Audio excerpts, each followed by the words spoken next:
What's up, people? Hello, and welcome back to the channel. Welcome back to the Cup Chasers podcast. We hope you've had a very happy Thanksgiving for those of you here in the States celebrating. And we ourselves had a wonderful Thanksgiving, and we are still celebrating because the Premier League is back. And there's nowhere else to begin but the big one. It's the first game of the weekend, lunchtime kickoff at the Etihad. There will be about 4 people there. What are you saying, Lewis? Home team, big game, big game. Those 4 people will be all people investigating the length of the grass and the potency of the suds and the soda and the alcohol proofage of the beer. Yeah, no one will be there to actually watch the game. Or run hard or ref. Oh yeah, there's stuffed shirts in the VAR for sure. Yeah, I mean, I'm excited about the game. I mean, I think Liverpool is good, right? You know, I mean, they're exactly what you expect with the sort of rock and roll, erratic defense. Even though their defense is better this year than it's been in the past, and well, so far, can't speak for the whole season. And you know, it's always exciting for City Pool, right? I mean, we didn't know City Pool was a thing until Arsenal got in the way and said, hey, you know, we're here, and City Pool's like, oh, and then people miss City Pool a little bit. I know Arsenal fans don't care about City Pool. They're like, we don't care about that at all. But, you know, I think it's great. I think I saw the thing where it was like in the matchups in the Premier League, I want to say it was close to 30 games, and it's like 10, and a bunch of ties. Though 10, Jurgen has 11, Pep has 10, and then there's a bunch of ties in between there. But you know, I love playing them, man. I think it's a good rivalry. You know, you have to have modern day ones. I mean, people go back and they use the United and Pool, and then Arsenal, United, and so you know, Chelsea and I guess United. I'm not really sure who was Chelsea's rival. I know it's Arsenal, but is it Spurs? It was Spurs Chelsea's biggest rival. Yeah, started Arsenal. I would say in the late 2000s, it was Man United. So it was United with everybody, right? Well, because United was the strongest team there. Right. What's up, Patrick? What do you think? What's Chelsea's biggest rival, Patrick? Spurs. Yeah, out of the 3. Really? Spurs? Yeah. But those are Spurs. Are they anyone's rival though? They haven't won it. It's a spicy derby, but is it like? It don't feel like a rivalry. I'm gonna go Arsenal. It's tough because, I mean, there was a rivalry there for a while with United, especially with Mourinho and Ferguson. Yeah. There's a lot of hate towards Liverpool in the Chelsea fan base, like a lot of hate towards Liverpool. I honestly think, though, the whole Spurs thing is more of like comedic relief than anything. Not straight up hate. Like for the rest of us, or for all of us. But no, I mean, I think that. Man, that's tough. It's not Arsenal. I don't think there's really that much hate towards Chelsea and Arsenal. We wouldn't be selling players to Arsenal if there was true. It wouldn't be called a rivalry if we weren't both in London. I mean, unless it's high average. Yeah, exactly. Right. You're bringing him up 4 minutes. 4 minutes in. This ain't the Arsenal segment. But no, I mean, if you go back. People would say Fulham's a rival, but it's no longer the rival for sure. Well, again, that's proximity as well. Yeah, that's a proximity. Yeah. I think it's honestly United, baseball. Because of the type of matches that Chelsea and United have played. There's been the same with Liverpool, but there was never a Champions League final involved. So I there was every other final involved. Yeah, exactly. Not a Champions League final involved. But I think it might be United. Yeah. Is Liverpool like even the Liverpool-Everton rivalry is not even like a heated rivalry anymore. I'm struggling to find Liverpool's only like real historic traditional rival left is United. Yeah. And are we saying that United are rivals to everyone because we just all hate United? Like in the 25 years of their dominance in the Premier League, 20 years of Man United dominance in the Premier League, we've all just been like, you know what, we don't like you. No one likes you. It's not fun. And so Liverpool's rivalry with City is very recent, but it's kind of like friendly. I know the games can get feisty. The games can get feisty, but like you don't see Liverpool fans out here slagging City fans through the mud all the time. I think it's a respect kind of rivalry. It's not a hate. It's because there for a while Liverpool was getting them over on City, especially Champions League wise. But I think it's more respect, because I think in a way City looks at Liverpool as their only challenger. Just in general. I mean, because that's what's happening. Pep said that this season. Pep has said that recently. Well, it was 2 years where Liverpool got over 90 points and still lost the league. Yeah. Like, well, those 115 charges might explain that. Liverpool just caught some too, didn't they? I mean, Lewis, you don't hate City or Liverpool. Of course you don't hate City. Yeah. Is it Klopp? Is it Klopp because everyone refuses to hate Klopp, so he's just protecting them right now? He is likable. He's likable. He's likable, right? The first time I can think of where I didn't particularly like Liverpool was when Suarez was there, and that's because he was just destroying the league. And I'm like, God, this guy's a freaking monster. Or biting Ivanovic. It always seems to happen to Chelsea. The hair pull. Ivanovic gets bitten. There's a reason for it all. Yep. Mm-hmm. They just save up all those dark arts for the Chelsea game. If my boy's reffing a big Chelsea game, you can do whatever you want to it. You can do whatever you want to us. Oh, who's reffing the City Liverpool game? I don't know. I have no idea. Oh no, that's not going to be Kavanaugh. good. Oh goodness, it wasn't going to be good no matter what. But I think that it was an intriguing one when I was trying to do my prediction because I definitely don't think that Pep is going to have them. Like Pep is definitely going to be making sure that it's not another 4-4. I just feel like it's not going to be a back and forth like that, and there won't be as many mistakes. Yeah. At home, the Chelsea game is on the road. You got it different. Bridge magic, baby. But still like, and then my next thought was, but it's still the likes of Haaland and Salah. These guys score goals. Both these teams just dump goals. Like, look at the last 5 results for City: 3-1, 3-0, 6-1, 3-0, 4-4. So they've only scored 19 goals in the last 5 games. Liverpool 3-0. They got 2-1, 2, and 3. So they're still scoring goals as well. There will be goals. There will be goals. Maybe. Absolutely. Maybe. Because we know Liverpool at the end of the day can't just be like, oh, we're playing defense now. They haven't really done that all season. It's that while it's better, that's not the focal point of their game by any means. They'll get destroyed. They'll be absolutely decimated. Yeah. So it's just gonna be we have to outscore them today. So if City hit 4, Liverpool have to hit it's gonna be that mentality behind it. So you think it will be a basketball game, a ping pong match? I think it can be. I don't think it will be. I think both of them are good enough to hold each other for like a 2-2, maybe a 3-2. I don't think it's going to be a 4-4 or 5-4. I'm thinking it won't be like that because City will keep it from being like that. That's what I'm thinking. I'm thinking it'll be more of a controlled approach. I mean, if he plays Grealish and Bernardo, over like Doku or over the likes of Doku, because he will. I mean, Doku could attack that space behind Alexander-Arnold, who's going to invert. All day. You want to control the game.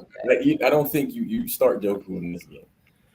No, because if you let it ping pong back and forth, it actually that's Liverpool's. I think that favors Liverpool. Alexander-Arnold's going to jump your entire midfield with one pass, and then it's just a 2-on-1 break with God knows who. Especially with no stones. 50-50.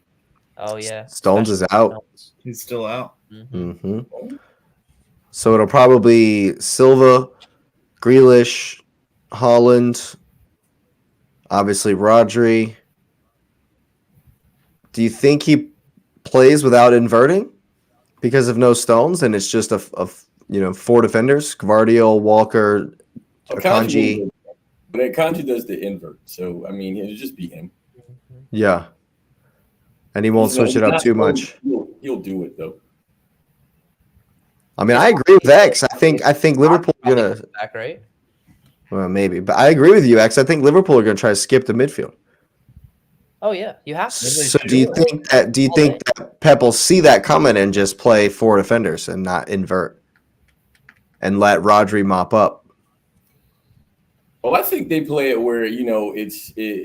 But Pep's got a. They'll start with 4 in the back with Rodri doing what he does, and then once the opportunity presents itself, you allow Kanji to sort of slide in there and you push Rodri forward. Well, I think like I said, it with Klopp doing it, you actually have more of a liability back there because while I like him and while I would buy him and I would play him on my squad, Gvardiol still is kind of a liability. He makes worse choices than most City defenders. And he's young. He's new, yeah. He's right because he's young. Because he's young. That's what I'm saying. But it's Mo Salah.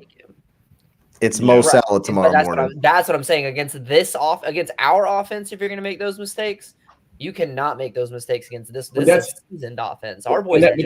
That's another reason Grealish is going to start because Grealish will support him on that side. Yeah, he'll work back. Plus, all the Liverpool guys bag goals on internationals. Luis Diaz scored for Colombia. Huge. Noodles got a couple goals for Uruguay. The Salah scored for Egypt. Dude, Salah nearly. I don't know if y'all checked in on that Egypt match, but he barely escaped with his life. They were really coming for him. The Egypt game, this latest Egypt game, they were coming for him.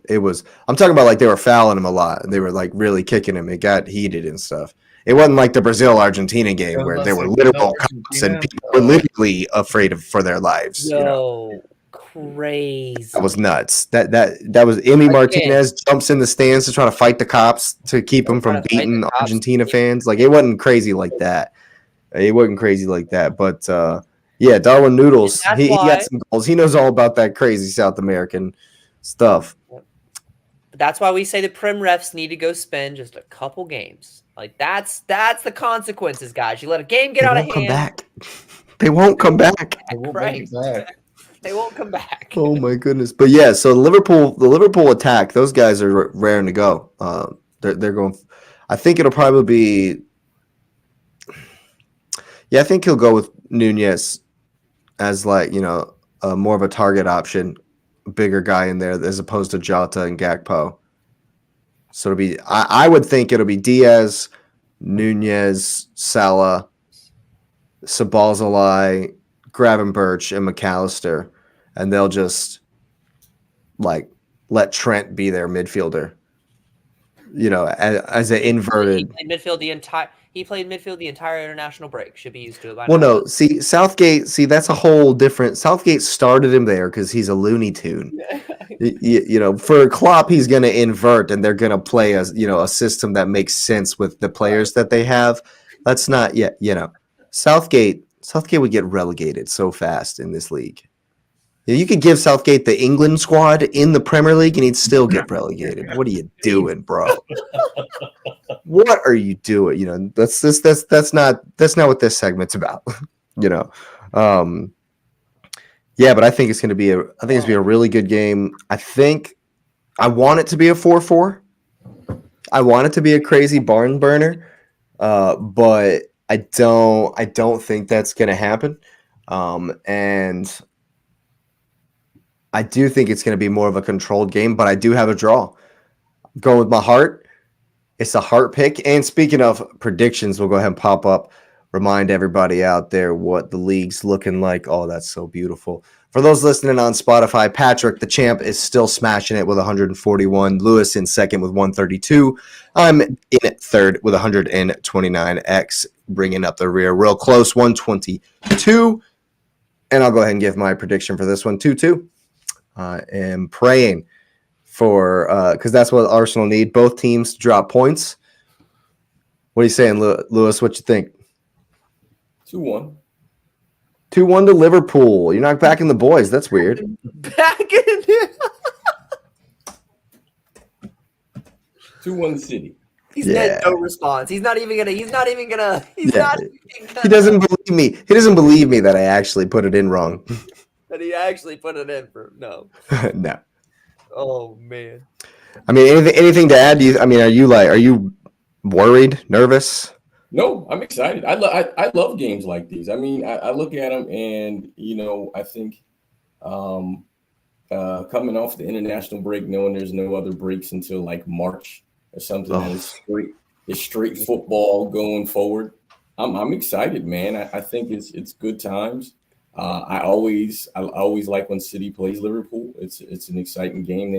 They both give each other all they can. The last few times we played them, we did pretty well against them, so I have no reason to think otherwise.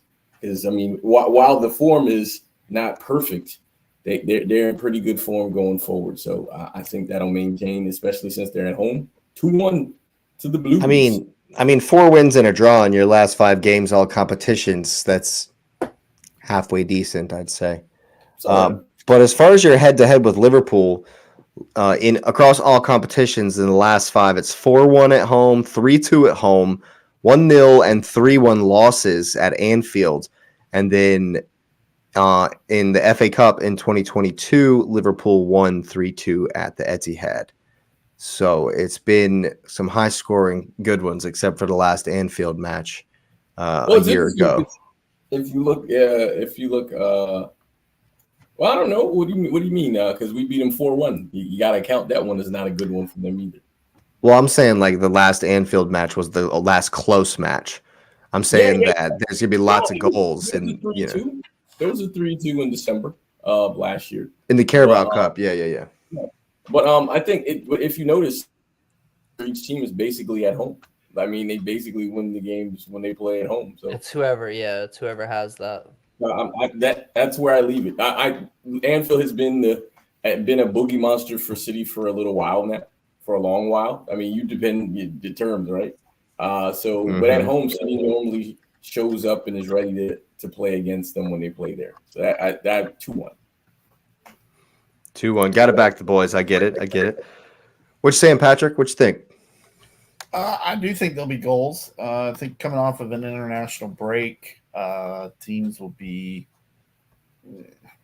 not disjointed, but I do think that there'll be chances.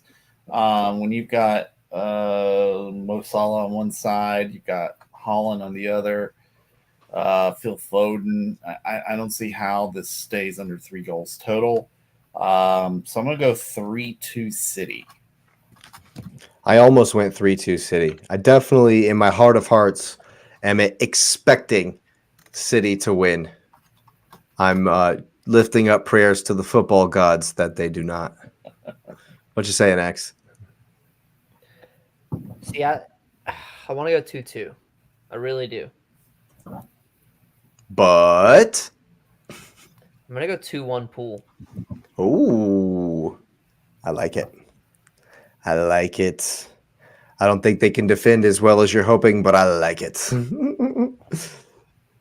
Yeah, so at the end of the day, it's going to be a really good one. I don't think it. Yeah. Sticking with it? You seem like you're on the fence a little bit. I am on the fence a little bit, but no one's. I think it's just going to be one of those moments, man, where it's. If they do control this game, and the game's still gridlock, I don't know if it's I want to see it, or if you want it. You want to see it. I want it. I do want it a little bit. After that discussion about how Chelsea fans hate Liverpool. He's like, right, but Liverpool over City. listen, man, I'm playing the long game in the table, all right? I'm playing the long game in the table till the fat lady sings. Whatever Chelsea, I don't even need to ask you really. Whatever Chelsea needs is what I'll just put down for your prediction. Thank you every week. Yeah. No, I want to go 2-1 pool. I really am. Yeah. Well, there you go. Yeah, should be an absolute barn burner. No Stones is big for that team as much. I think it is as well. While they have the names to replace him, it's that Reece James feel. I can put somebody there who can play the position. He's a personality on that team. He's a backbone of that team. He's a leader on that team. Yeah, they brought in bodies, but you can't replace KDB. Right. You know, they figured it out, but you just don't. It's just not the same. Yeah, same with Stones. I'm going to capitalize on it. It should have been us. It's while they're. I think you this did. Is about as weak as City's gonna. I mean, this is about as weak as City's gonna be. So pool. Lewis, wouldn't you say that they totally capitalized on y'all having maybe an off day? Yeah, it was a bunch of errors, man. I mean, a lot of errors. I think y'all capitalized hard on, and even on City's off day, they smashed 4. And gross. like I said, I mean, well, I said that in the last one. I never felt like we're gonna lose, but I always thought Chelsea were in the game. Yeah. So I just kind of left it like that. I honestly think City will be quite robust, quite strong tomorrow, and there'll be a lot less mistakes. Even on a short turnaround from the internationals, I think Pep will have everybody focused, and I think they're going to control the game more so than I want to see, to be honest with you. But yeah, I'm praying both teams. I mean, we're getting that time of year where City starts to put it all together, so. Yeah. Well, do it now. there's 10 games from now till the end of the year. Arsenal have 10 matches. So if you're not in Champions League, it's not as many, but only 2 less. So Chelsea still have 8 games until the end of it. It's crazy. So now's the time. Now's the time. And speaking of Chelsea, segues are weird, and Chelsea's ride up north might seem a little bit weird. It's a tough one, an absolutely tough one at St. James's Park. What are we thinking, guys? What are you telling me? Okay, so first off, no Lavia or Nkunku yet. They're probably a couple more weeks out. Not even the bench? Yep. No. They're Nkunku actually trained with the team yesterday for the first time. Pushing way too hard to come back way too soon is what he's doing. No, that's what you do, man. What else is new? He's gone. I mean, I get it. He's gone in to get back.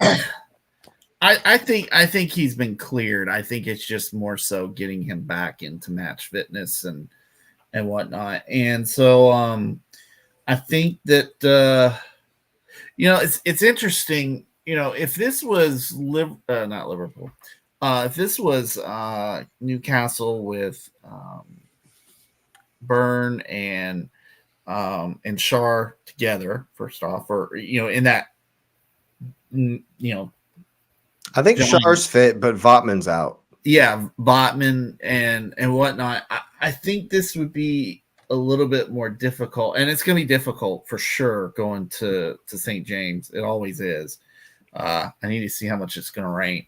A lot. It's going to rain. It's going to rain. A lot. Let's see.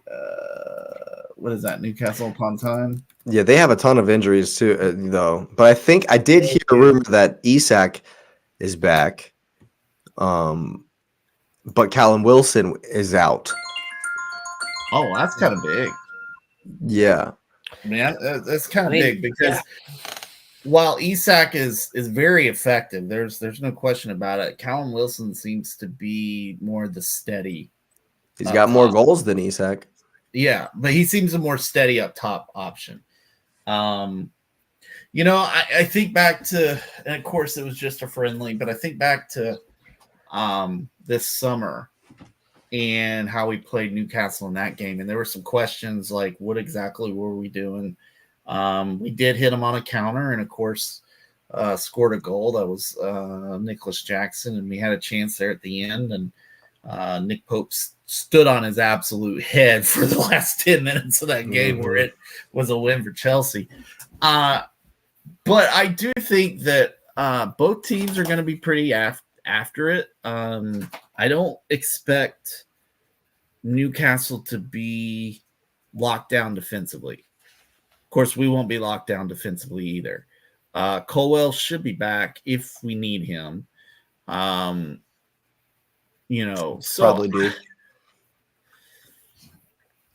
I mean, Almiron is back. I think I heard as well. I'm like, do I want Colwell on Almiron or do I want this? Well, James is going to start, right? Cuckoo on Almiron. It's just James is good. He's full. Yeah, James. Can he run with Almiron? Can he play left back? No, we'll put in Kunku over there. You mean Cuckoo? Cucurella, yeah. Oh, sorry, Cucurella. Yeah, sorry, it's Cuckoo. Yeah, not Nkunku, the other Cuckoo. Yeah, Cuckoo. We'll put Cucurella over there all day. He just hasn't had he hasn't been out of form or has messed up enough to warrant the bench. Everyone's kind of happy with the way he's playing, I would say. So give him a shot at it.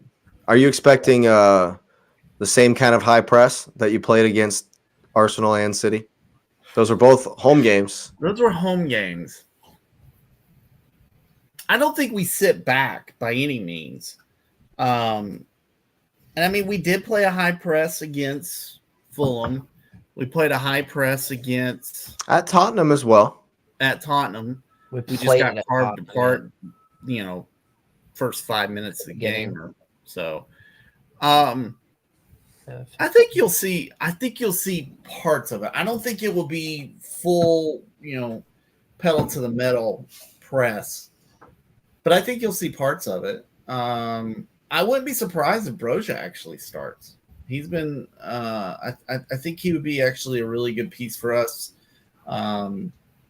to give us something up top. It's hard to sit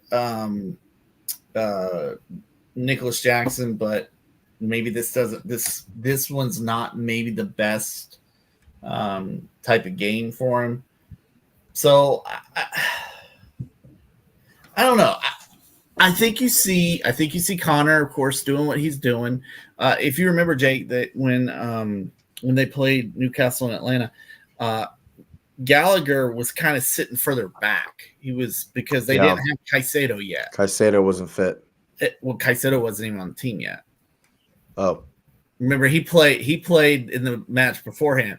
You're right. He was playing still on Brighton. Yeah, he was still on Brighton. We got to see 5 minutes of him. But I think that you'll see Gallagher playing up top, not up top, but playing forward. Farther forward. Yeah. Palmer. I don't see how you sit Palmer. You can't sit Raheem still. But what's going to be interesting is more so the subs for me. So definitely no Mud Dog. I think he's a sub.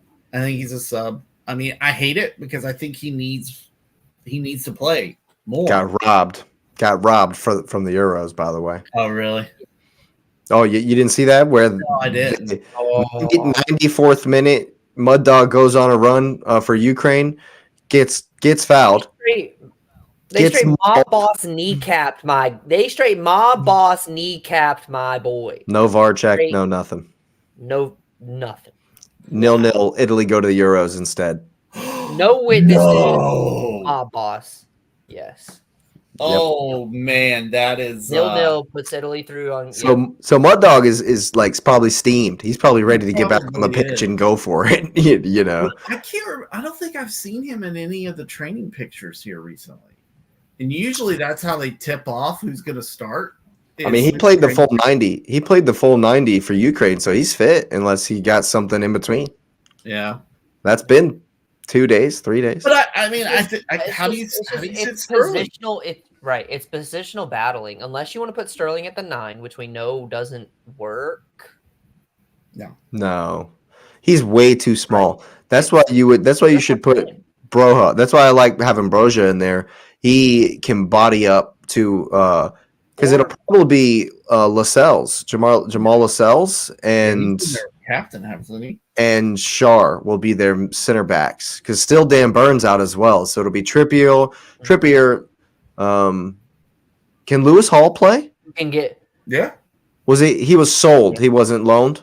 Yes. So it might be. He was loaned with the no. option to Lewis buy, Hall so- is loan. If that's a loan, then he cannot play against Chelsea. Because like David Raya can't play against Brentford. That's a Premier League rule. Oh. You can't play against your parent club. I'm sure that was a Chelsea rule. I'm sure you guys instigated that. Yeah. Sure, that's a Chelsea rule. Well, yeah, of course. Like 2-3 seasons ago, we have look at our loan Yeah. list now. There are Chelsea players at loans. every other club. There's There's a loan player at every club.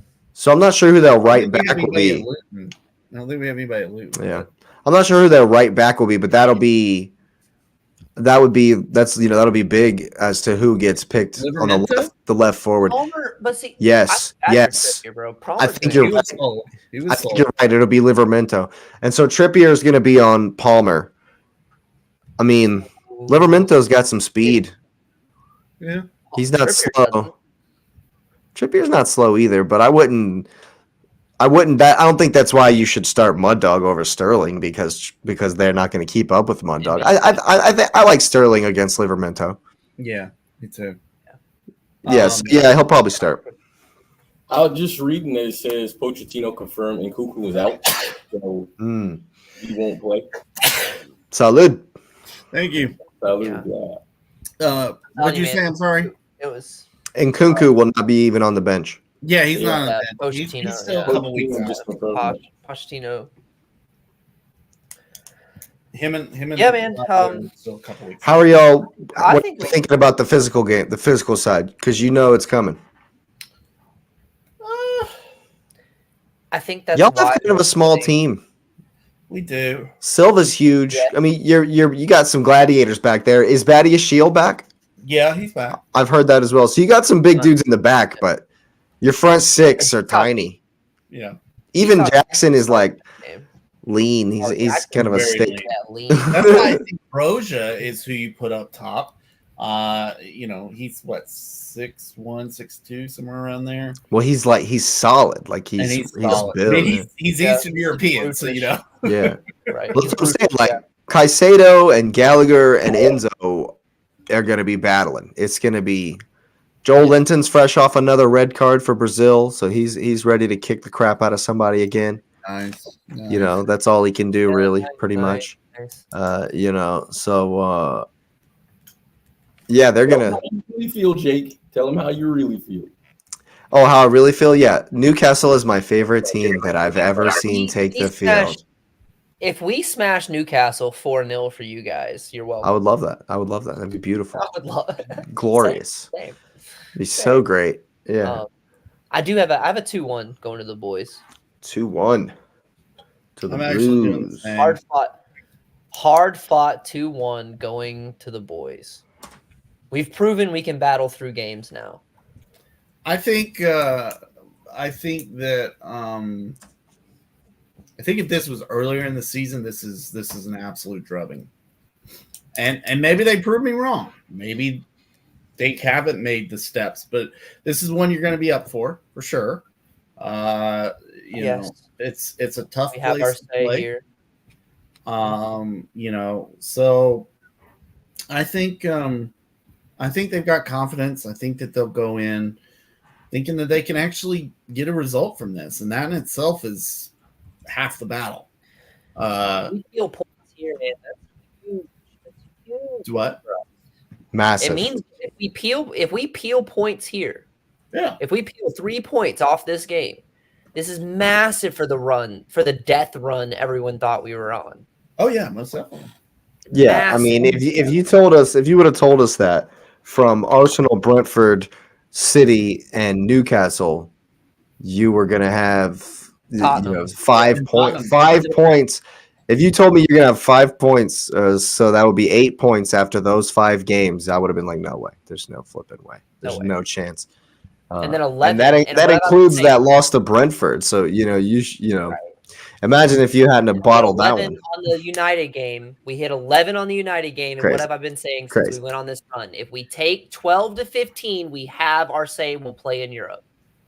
12 to 15. I mean, there's still a long way to go after. in There's a long way to go after Old Trafford, buddy. You're right, but look at the math. Statistically, after Christmas, everyone ends up in the same exact place from where they A were lot of the time, the yeah. day they left. A lot of the time. We It's didn't. set from that moment forward. We didn't last year. My curiosity. No, yeah, y'all broke the. Well, last year wasn't a typical year though. Yeah, it wasn't a typical year. That's true. So you had the World Cup breaks that messed up the runs that the Premier League's supposed to be on. That excuse works. Isn't that right, Lewis? Hey man, you play the games that are in front of you. I was looking at Statistically, I was looking at Chelsea's away form because that's what really has me curious. And if you look at from the season where the season started, all the fixtures, including the cups, their away form has improved to the fact that they have really good away form in the last few away games. And for me, I look at that, and Newcastle is really wobbly right now. I think this is a great opportunity for them to get one out. Initially, I was going to go with a draw, but I think Chelsea could beat them. I think it's going to be 2-1 Chelsea. Oh my God. I love it. Take it. boy. I absolutely love to hear it. Well, my pick is based on looking at what they've done, and their away form is good. Like right now, their poorest results have been at home. Fair enough. I love to hear you guys. Maturity. When they're at home, they play down unless it's a team that they've got to play up to. When they go on the road, we got Nick Jackson making comments. They do at home when they got to play up to it. Yep. I think this is a game that you will have to play up to. I think they'll know that they'll have to play up to. And we're fine with that. We show up to that. And I think that all those games, if you look at all the games that you've known you've had to show up to, you've only won one of those. So I myself am really glad to hear all you guys have gone for the same score because I have gone for a 2-2 draw. I just don't. I think that you guys have enough to not get blown away because I think you guys definitely have goals on the counter, and I think they're kind of being walking wounded out there. I think if you guys attack Livramento, get Cuckoo some support. Get Palmer some support as well down because you can get a 2v1 on Trippier and get by him. So if you guys or I don't know, don't give Gusto the ball in the 80th minute and let him hit the shot and sub out Reece James. Like I don't know, just let Reece James take it. Let Reece James be the one who's there. To be fair, Reece is not up to full fitness. No, I think you'll be just fine. Now he is. Right. Yeah, I think Chelsea will be just fine. I think it'll be a good game.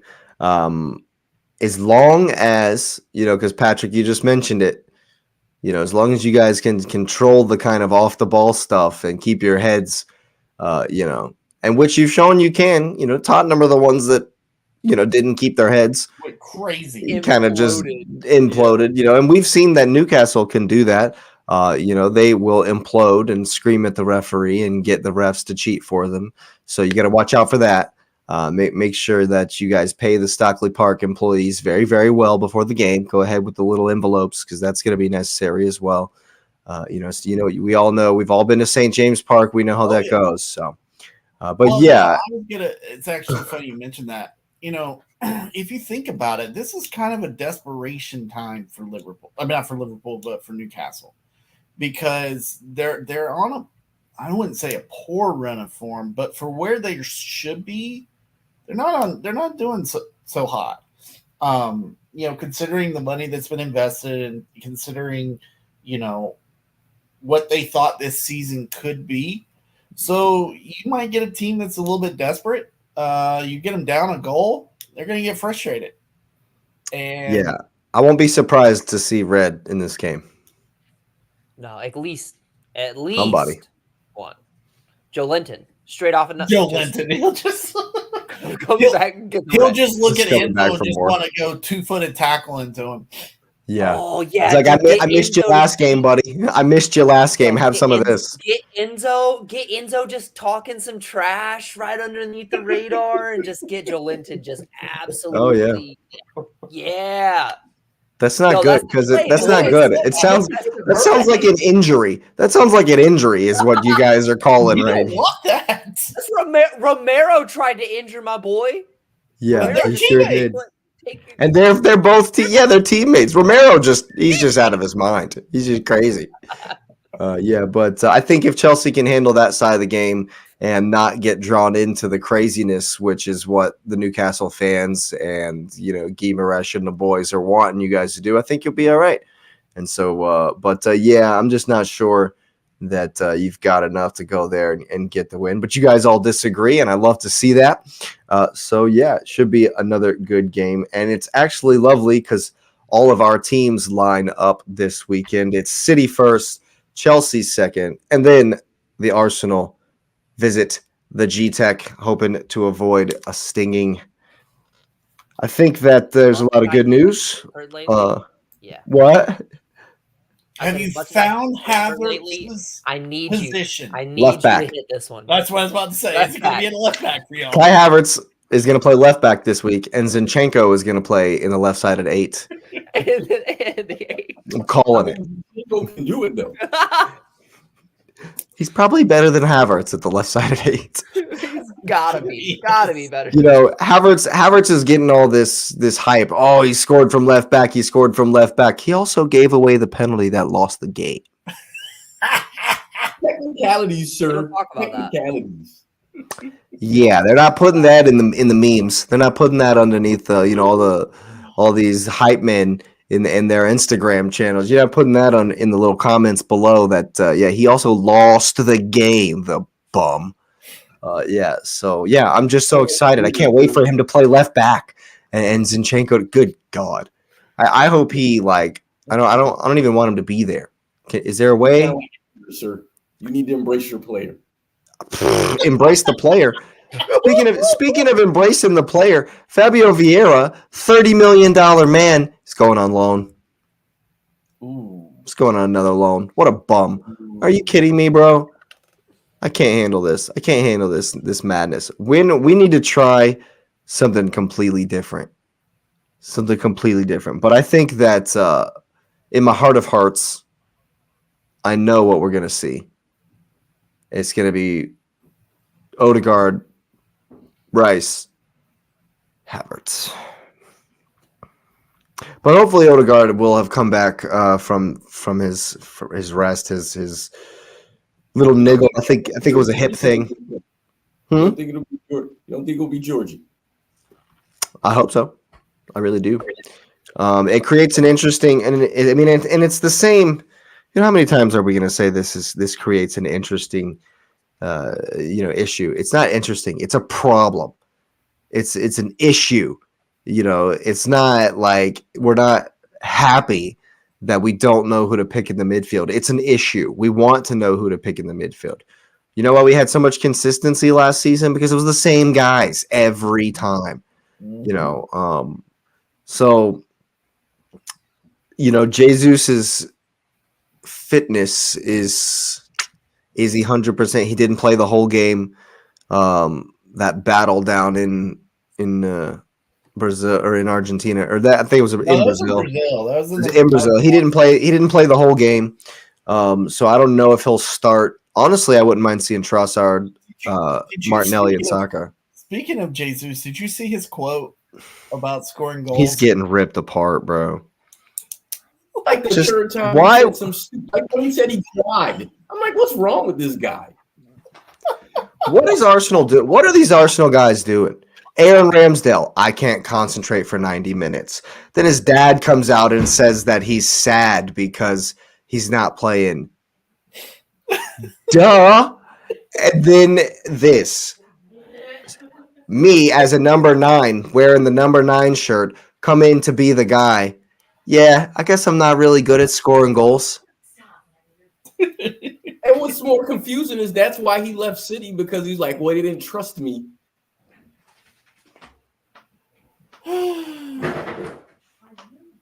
Just stay off of Instagram. Y'all would be a really good reality show at this point. Just stay off of Instagram. Please. Why do we need a dog to be on Instagram? What are we doing? Can we put more time in on the pitch, please? Get off your phone and stop posting pics. There are people there taking pictures of you. You don't need to be tweeting stuff. You don't need to be tweeting pics. You don't need to be saying things like this. If you think that, fine. Great. Tell Declan Rice. Yourself. Tell your mates on the pitch. Keep that to yourself, man. What are you doing? I have no problem with him creating distractions so he can have some attention for himself. You know, if you want attention, dude, score some goals. Yeah. If you want some attention, like be good, be better. No, start bagging. Be a bags man. Light it up. That's how you get in the headlines. Not saying that, hey, I'm not really good at my job. No. You're here to do one thing, bro. You're getting paid. You literally have one job. Oh, okay, great. You can play false nine and you can link up the play and you could we get that. So can Martin Odegaard. So can Declan Rice. So can the people behind you. You need to score goals. Yeah, but apparently I don't understand it. That's like Onana comes out and says, "Oh, I'm not a good goalkeeper." We can see it, but we don't want you to say it. Next thing we know, Pep Guardiola is like, "Yeah, I'm not really good at managing."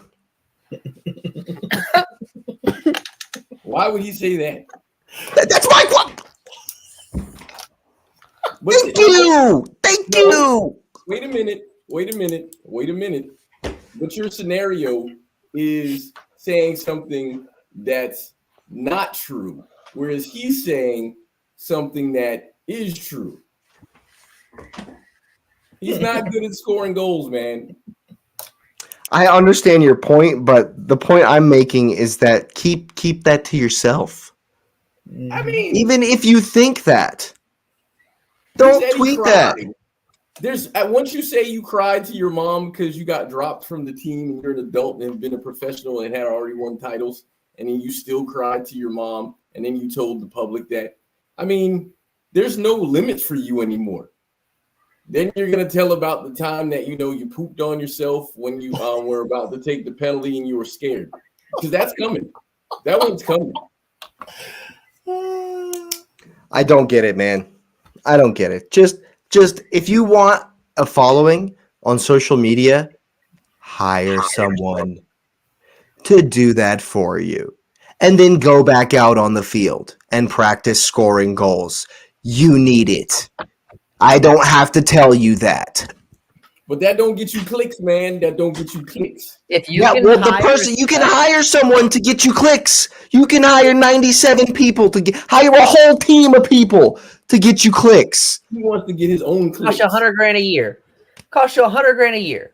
I know high schoolers that have more clicks. Like this is the ridiculousness, and we've wasted 8 minutes on this. This is what this BS does. This is what Arsenal players posting on Instagram and constantly being on Twitter and stuff does. It wastes the fans' time. We want to talk about the game. We want to see you guys play well. We want to see you guys like working hard. Not your thumbs. We don't give a crap about your thumbs. Go practice.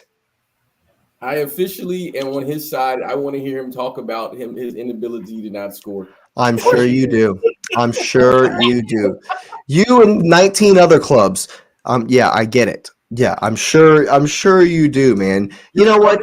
Leandro Trossard, I want you to start, buddy. You need to start. Let this guy's not confident. No confidence, apparently. This kind of crap baffles me. It's like, what are y'all doing? Somebody needs to go over there and tell them, guys, y'all are a football team. This ain't the Kardashians. This ain't keeping up with Arteta. Right now. This ain't keeping up with Arteta.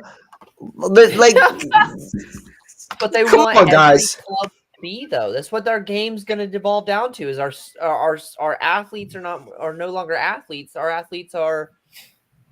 Look, if City was out here doing this kind of crap, nobody would care. They're winners. They're champions. They take care of business. Until we do something, we need to shut up. No, I think you should keep talking. Yeah. Until they actually do something, there's not really anything to talk about. There's not really any, you don't come out and say, we're bad at this. Scoring goals is not really my thing. Defending, that's like Willie Saliba comes out. He's like, you know what? That's like Ben White. Ben White goes, yeah, I don't watch football. I'm not a football fan. On positionally where these things are happening, the next person that should talk is Partey because he's a midfielder. I mean, just based on the direction. And then after Partey, I'm trying to pick which defender of yours will say something. Oh. No, Kai already said something. Kai already is. Kai's already. Oh yeah, he's a left back. He is a defender. He's already come out and said something recently. Yeah. Are you serious? There it is. Yeah, Kai's already had a statement recently. We're Statement FC. That's all we do. That's what we do, baby. I'm a real defender. I mean, I hear you, but I'm going. That's with a real because defender. so you're cursed from the rip. That's because when Declan Rice walked into your club and he's like, "I'm here to win titles." That's what you said. That's what he said. He said, "I came to a big club like this because I'm from West Ham and we couldn't win titles." I'm going with Ben White. I'm going with White. He's going to be the next one to talk from the defense. He'll be. Ben White doesn't care. Like he doesn't even watch. He says he doesn't watch football. He's not a football fan. He doesn't care about it. That's perfect. So he'll come out and say, "I don't even watch film or anything, so I don't know who my opponent is." That's what he's gonna say. No, he said that. He did say those words. I don't know who we're playing. I don't care. I don't watch football. Yeah, he just goes out and does the business. And half these boys are too busy playing FIFA half the time anyway. It's crazy, man. It's crazy. But, as far as, the game that we've gone 12 minutes without mentioning. I mean, you're going to win. What is there to talk about there? Oh, we're going to win. Against the team that beat you twice last season? Brentford is... Brentford, they're not a pushover. FC. I will upset you, FC. So? They don't care. What does that mean? We're better than them. Chelsea are better than Brentford. They do not care. They do not care. I will tell you right now. They do not care. I agree. I think we're going to win. I definitely think we have. I'm not seeing the problem. They're going to beat them. Who will score goals though? Martinelli and Saka are going to score. Trossard will score. We have goal scorers galore. They're we just all the drama is for the players that don't do much, and then the ones that come out and say, "Oh, I'm not very good." How to not start on Saturday? Yeah, how to unpick yourself for the starting 11. Binged on Saturday 101. That's all that is. Oh my hashtag binged. He on Friday at practice, he's like, "All right, guys, who wants it?" He's like, "I'm not that good. Don't worry about." You know what, Coach? You effed up. I'm not actually all that great. You just spent $65 million on me. I'm not good, man. What are you doing? Hey, super Mick, you got it wrong on me. You got this one wrong on me. I'm gonna go sit down. Whatever scout told y'all to hire me. Whatever scout told y'all I was a decent fit. He was the scout. Arteta was the scout. He coached Zinni and Jesus. Yeah, but I mean, Arteta's the one that wanted Havertz. Well, that's because Georgie. Arteta wanted Georgie. Yeah, Arteta wanted Georgie, though. There seems to be a pattern here. This is way more interesting than talking about the game you're going to win. This is way more interesting. Very much so. Just watching my pain. Just watching me cringe. the That layers is of what the we onion have back all on, been- on Mikel Arteta is always interesting to me. That's Yeah, what we've because all it's been here for all year. That's all it is. my pain. Yeah, I'm glad to be here, guys. Thanks for that. Arsenal pain. Hey, man, Yeah. you brought it up. We wouldn't have brought it up. I tried to talk about the game twice now. I've tried to discuss our chances in the game, and somehow we're back to Jorginho. No, sir. You brought up Jesus, and you started the snowball. No, I brought up Jesus. He brought up Jesus. I brought up My Jesus. bad, Jesus. I brought up Jorginho. I wouldn't have brought. I said I wanted Trossard to start. Where's my love for the Belgian? Leandro scored in the international break for Belgium. So did Lukaku. So, why are we bringing him up? We're like, Don't compare those guys. I don't need those guys in the same. I think he had a hat trick too, I mean- didn't he? What were they playing? Cyprus or something? Oh, there goes my own argument. Just defeated my own argument. Hey, it's a very interesting point because you talked about Lukaku scoring, and he has the touch and finesse of brick. Like he has Timberlands on when he plays. But Plays in you've boots. never heard him say he's not good at scoring.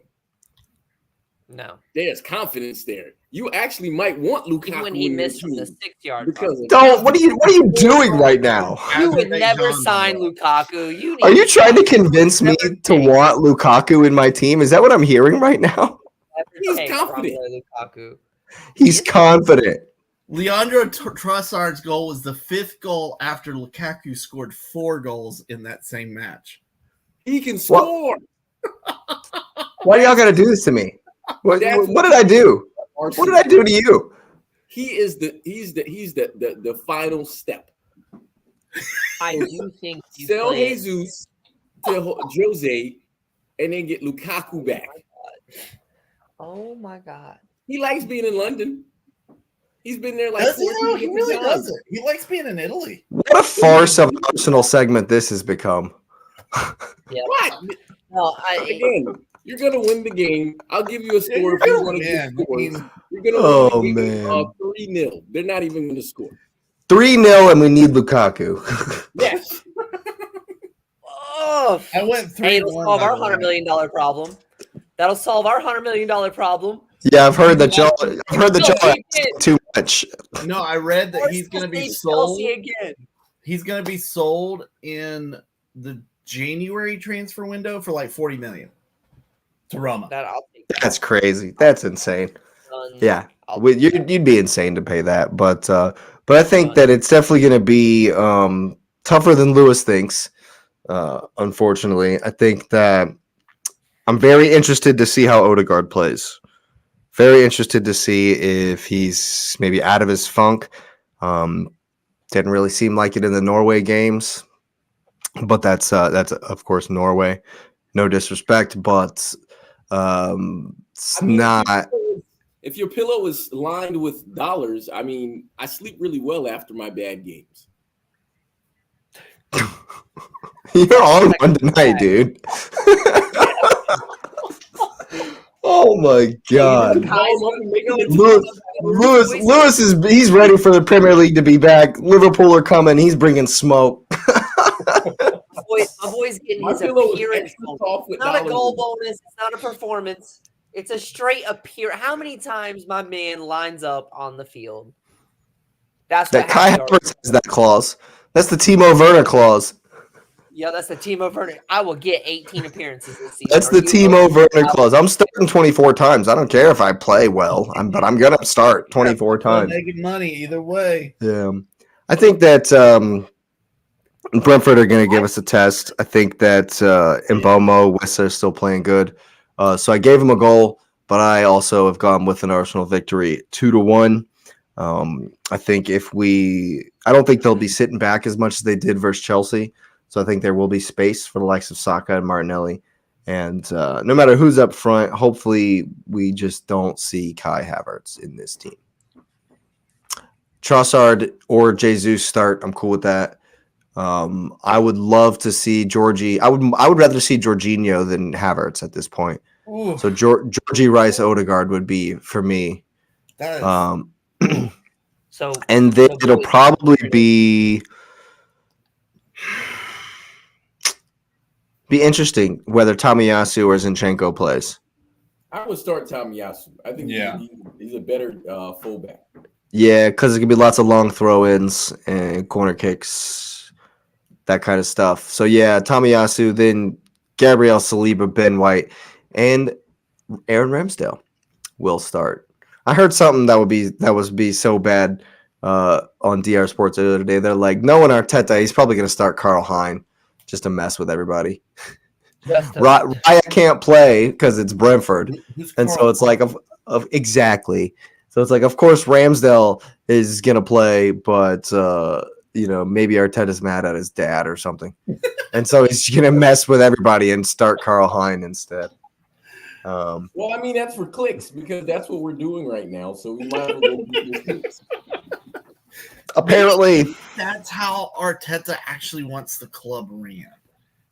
We're a circus. There's no such thing as bad publicity. You never know. No publicity. You never know Arteta. We don't want publicity. We want trophies. Yeah, we want points. They feel overrated nowadays, right? Well, I guess if you're going to get charged by 115 charges and potentially lose all your trophies, they might be a little bit overrated. I mean, can you really lose history? I'm going to go with no, so we can't lose any of those things. Yo, here's what happened. I got it. It's the Arsenal story. So you know how Taylor Swift's going to all these Travis Kelce games, right? Like in the NFL and stuff? Hear me out. Hang on. Okay. Arsenal have now become the publicity club because Kim Kardashian goes to half the Arsenal games because her kids like soccer. As soon as that has started happening, we need to get Taylor Swift on our team. You're the publicity club now. We need to get the Swifties in the Arsenal fandom. Then we'll just explode and we won't need to be worried about it because it'll just already be there. It'll just be there. We need to convert all of the Swifties nation to Gunners fans. Oh, man. Get her to daily on our Chiefs lost their last game, so I don't know, man. Seeing the Swifties try to understand the game of soccer, football would be absolutely epic. It'd be epic. To be honest with you, I would love that. Like seeing them understand the game of American football it's fantastic. It's fantastic reading. Oh yeah, that would be offside rule. Like entertaining. Can you? They would come up with their own solution to the offside rule. Actually, let's just let them run VAR. They don't know what's going on. They'll probably do it just as good. Right to you or not? Did that look right to you or not? You're doing about as good as the referees were beforehand. So, yeah, absolutely. Yeah. I do think Brentford are going to give you guys a game. In all seriousness, bringing it back, I do think Brentford are going to give you guys a game. Brentford play up for these games. They kind of want to be taken serious as a contender in some way, shape, or form. It looks like they're not. They're no pushover club, as I think you said earlier. Like they're no pushover club. You can't go into Brentford. You can't go any Brentford match and think that we're just going to easy Sunday, easy Saturday. We learned our lesson the hard way. City did the same thing last season though. Like Brentford show up for these games and will punch you in the mouth. I mean, we have beat them already this season in the energy drink special. More reason for them to not to show up or for them to show up and punch you in the mouth. But what do you think? You got a score?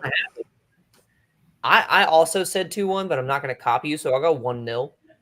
I think Arsenal win this game. So I won't Wait. Kai Havertz went to Nagelsmann and said, "Hey, I want to play left back." Like and seriously? He said, yeah. How are we still on Kai Havertz? I was reading the article, okay? Because I'm like, how did this happen? Like, Nagelsmann doesn't have a left back though. They have four center backs. Graham Potter putting Sterling at left back because how desperate are you?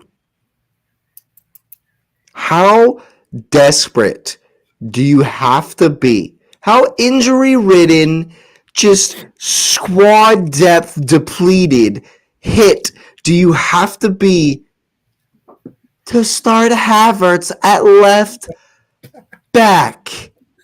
That's how much he trusts the team he was playing and against. Like he wasn't. They played Turkey. It was Turkey. It wasn't a pushover team. It wasn't the Faroe Islands. It was a real It was a real squad. But I mean, how many? They were already qualified. They secured their qualification. They had nothing to lose. If we're following the trend, he did exactly what was necessary to get clicks, because Arsenal players get clicks, and that's what we're going for right now. Clicks. From title contenders to clickbait. Gotta love it. Yeah. Well, yeah. Are they bait? I don't feel like they're bait. I feel like you're insulting their efforts. They're quick triers. So what you're saying is we can't win the league, we can't win the Champions League, and we can't even do Instagram correctly? Like we can't even win on Instagram? I didn't say that at all. I'm just saying I don't think they do that way. Oh man, it's rough. What you saying, Patrick? You got a score? Yeah, I went 3-1 Arsenal. Just, we've seen the good, we've seen the bad with Brentford. I think this is a bad matchup for them. If they sit back, then you do play Georgie. If they come at you, they're going to get hit on the counter by Martinelli and Saka. So I think it's just a bad matchup in general. So that's why I went 3-1 Arsenal. Patrick sees they're going to get smoked just like I see. I do not think they're good. I don't think they're not good. I just think it's a bad matchup. I think Brentford have improved as the season's gone on, and so they're better than they were at the beginning of the season. Well, let me clarify they're not good. If you think you're good, but you play a team that's clearly better and they punch you in the face, then are you good? Sure. I mean, I think if you get beat by a team that's clearly better than you, does that mean you're shit? I didn't say not necessarily. I didn't say that. I mean, it's the Prem though. It doesn't mean you're not good if you lose to Manchester City. Like that, hold on now, because if Luton tied Liverpool. See what the table says. Tied Liverpool. Brentford and Luton tied Liverpool. Not good. I will say this. So where do you have to be in the table to be good for you, Lewis? Well, I would guess number one. Right? I will say that the more I watch sport in general, and I'm not just talking about soccer, I'm talking about every sport that I watch, which is a lot. I think this idea that a team just continues to roll and roll and roll and roll because they're amazing, because we've seen it. I'm not saying that we haven't. But I truly do believe every week is different. And, the way a team plays this week is totally different than the way a team's going to play next week. And sometimes it's because of matchups. Sometimes it's because of tactics. I think that, you take City and Chelsea. I mean, Pochettino got coached around in circles by Thomas Frank, and then he turns around and he matches, move for move with Pep Guardiola. I don't think, unless you just have a run like City does, I think it's always a week-to-week situation. You can't, and we always talk about, this league's hard to predict because it is. And I think that's why. Because you can see the quality for some teams, and this Brentford team, they lost 3-0 to Everton, but then they go out and they stifle Chelsea. They score once. Yeah, they scored once. Well, their second goal was the Sanchez was up for the corner goal. Oh yeah, the second. Yeah. I was thinking it was a 1-0. It was really a 1-0. But every week is different. And that's why going back to the whole Chelsea thing, I think we can beat Newcastle because this week is different than 3 weeks ago. And 3 weeks ago, I would have thought there's no way. Chelsea. Say what? I picked Chelsea. Yeah. I know. And Brentford are ahead of them. That's my point, though. 5 weeks ago. Shouldn't be. Mathematically, statistically, we're the enigma. Joke's on us, Jake. You always say Wolves are the enigma. Palace is the enigma. No. Chelsea's the enigma. But think about it, all right? Every mathematical stat says we should be in the top 5, if not 4. But yeah, we're not. Think about it, though. enigma. When everybody was like, well, Chelsea didn't do what it needed to during that easy run, and now they're just going to get smashed. They've got City, they've got Arsenal, they've got Tottenham. It's a week-to-week thing. You can't predict further out. And it's all because just teams roll them up and smoke them one after another. I'm saying game to game. Teams match up differently each week. And, I think it really is a bad matchup for Brentford. I think we've seen it already once. Like you said, they played a pretty strong lineup. Y'all played a pretty much a second string, and you dominated the game. I fully expect the same thing to happen. And, maybe they get one, on a counter or something. But other than that, I think y'all just dominate. Yeah, it's a bad matchup. Yeah, love to hear it, and I hope you're right. I hope we score 17 goals and run rush shot over them. But I think it's gonna be closer. I think it'll be a tight matchup. But I'm definitely looking forward to it as always. But yeah, we'll go ahead and move. There's plenty of other games to get to. We'll go right across town. Spurs hosting Aston Villa. Spicy matchup. Spurs staring down. Yeah. Staring down another tough game. Perhaps another loss. We can only hope. But we can only hope. Madison's still out. Van der Vin's still out. What's the bigger miss for them? Madison or Basuma's the worst miss. Basuma's suspended. Oof. Still. He's suspended still. So from that straight red. So he is Romero, excuse me, is still suspended. Yeah. Basuma is suspended for the 5 yellow card accumulation. Oof. So he's out as well. So the villains. It's not good. About to get ran ragged, baby. It's going to be Davies across the back. It'll be Davies and Dyer. It's pretty dire back there. It'll be Pedro Porro, and I think Udogie will be back for this one. But the midfield, we get overran. It's going to be Benton, Corey, Hoiberg, and Sarr versus McGinn, Douglas Luiz, and who else will probably be in there? Diaby. Yeah, it'll be the likes of Diaby. Ollie Watkins will be in there. They're going to get run over. It's going to be bad. It's going to be really bad. That's why I've gone 3-1 Villa. That high line. Both teams like to play fast-paced high line. Yeah, Eric Dyer. You better, man. Still chasing Nicholas Jackson. He's still he's still running after Nick Jackson. He's not going to be able to keep up with anyone in that team. He's not going to run with Watkins. He's not running with. He won't even run with Emi Buendia. Not Buendia. What? That's not what I'm saying. Diaby. He won't run with Diaby. Won't run with Watkins.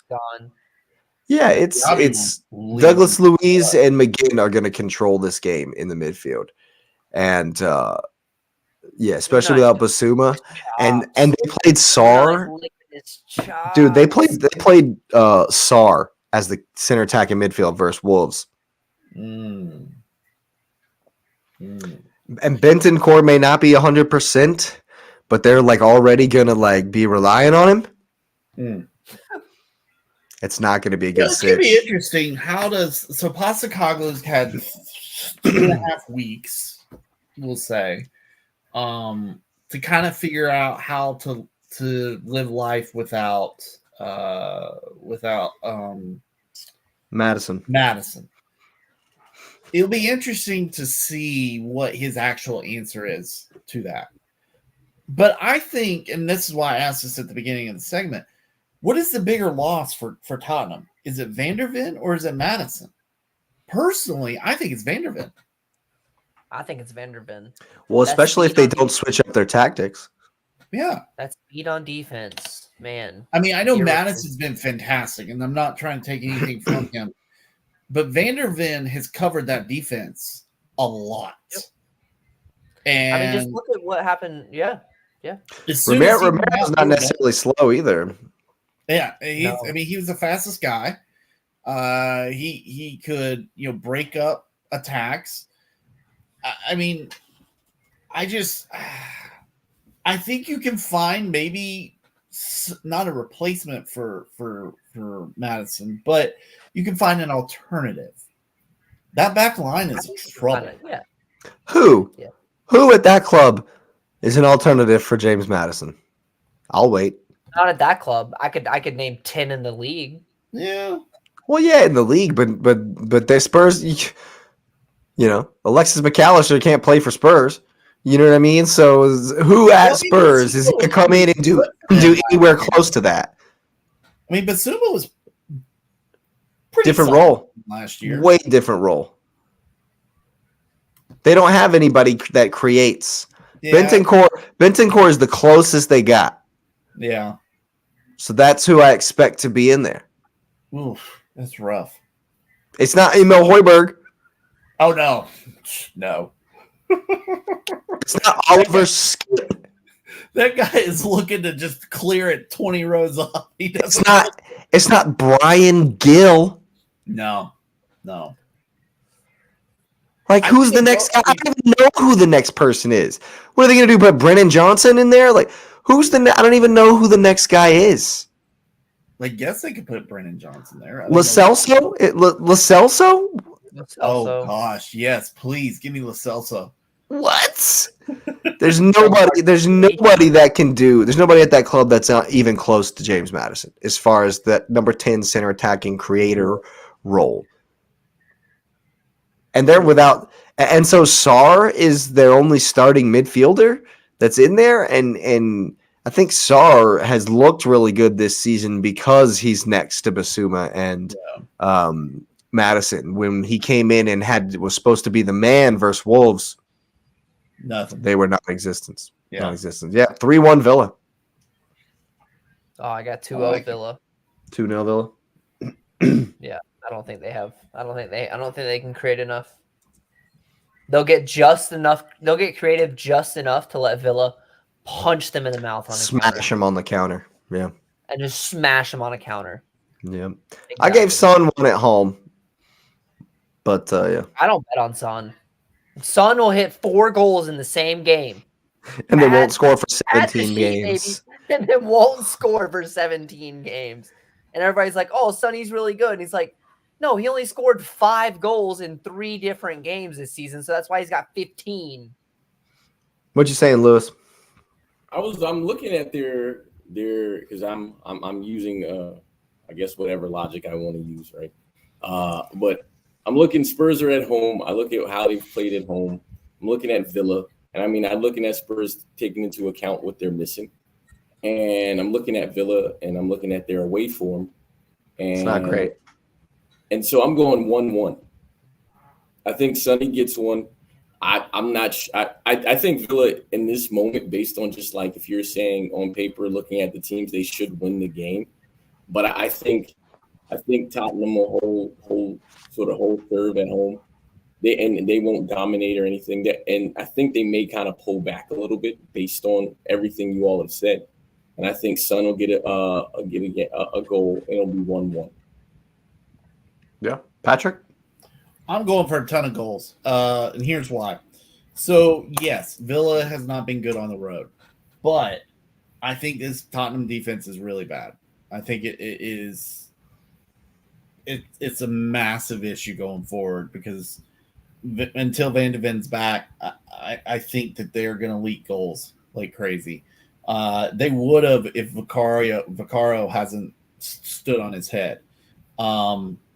With the way Villa attacks, I think this sets up absolutely perfect for them. That said, I know that Villa also doesn't play that great on the road defensively. So I do think that they will give up goals. I think Sonny gets one, maybe something on like a free kick. I'm having flashbacks to Chelsea and free kicks. So I went 4-2 Villa. I think Ollie Watkins gets a brace, though. You love to see it. Bang. Yeah. Bang. We've all predicted for the Spurs skid to continue. And as I say, it's a good thing to predict It's a good thing to hear. But we will see. That one is on Sunday. Should be a good game regardless. Let's see here. Another interesting matchup. Manchester United, the greatest team of all time. Travel. The greatest team that's ever even played any sport ever. Going to Goodison Park. Is there going to be a points deduction bounce? Yes. It's gonna be interesting. It's gonna be an interesting. Set the precedent now. Yeah, I think Everton are going to be pissed. I think they're going to come out at home. Like we don't care who's in front of us. We want to slap somebody up because this is ridiculous. We need 5 games. Like we need. Like I'm just shocked. I'm still a little shocked that one charge. They even pled guilty. They didn't even like deny it or they didn't even like fight it.